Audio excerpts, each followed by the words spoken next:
There's this great scene in John 5, verses 6 to 8, where Jesus is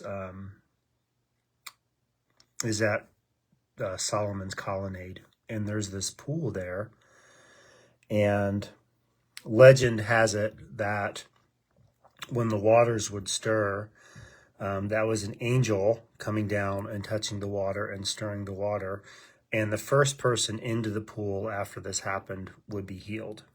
And there's a man there that Jesus sees that's been crippled for a really long time, and he asks the man, "Do you want to be well?"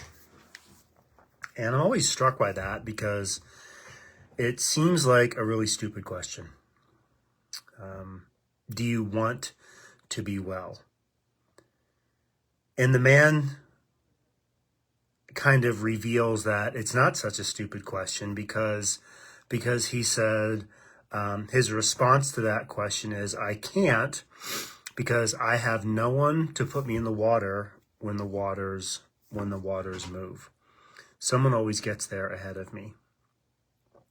And so Jesus says, "Stand up, take your mat and walk," and he does. But the question, do you want to be well, is a powerful one because not all of us want to be well. It's questionable whether or not this man really wanted to be well. Because the first thing he did was he talked about why he couldn't be well. I think we get stuck sometimes, I get stuck sometimes, in wondering, do I really want to be well?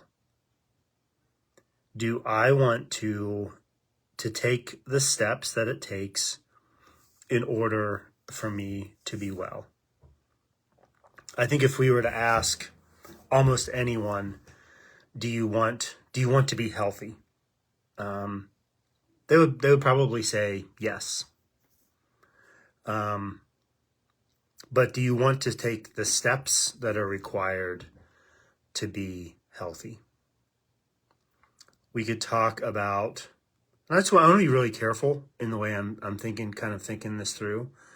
Do we want to be healthy, from a financial standpoint?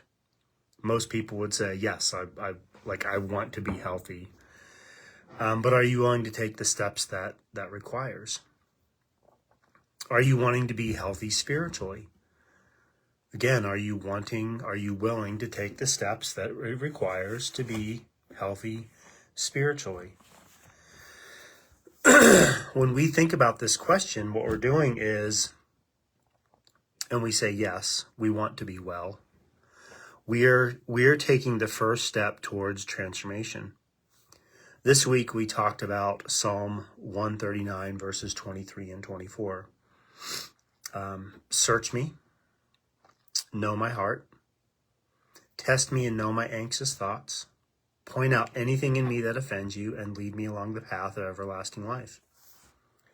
This is a courageous ask because what it does is it indicates that we actually want to be different. We are asking the God of the universe to tell us essentially what is wrong with us. And the last part of verse 24, lead me, we're then asking him to act upon that. So because I now know what is wrong with me, I'm asking you to lead me.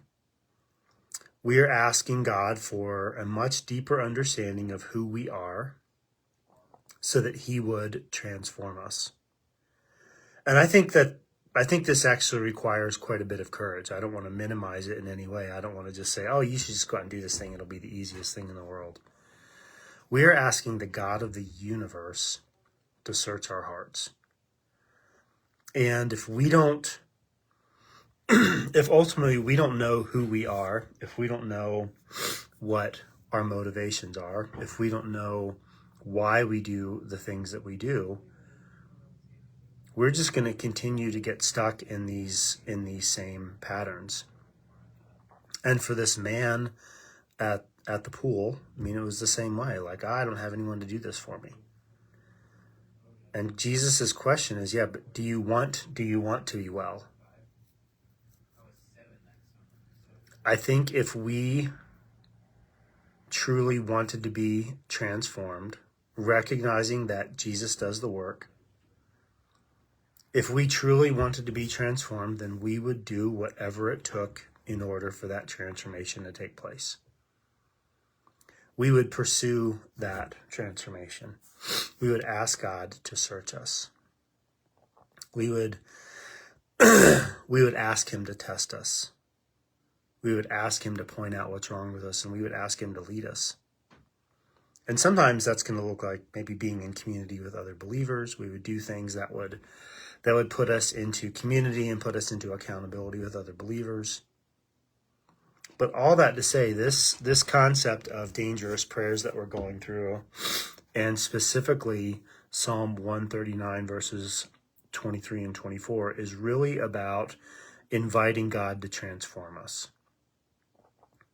Because above any other thing, that's what our need is to be transformed.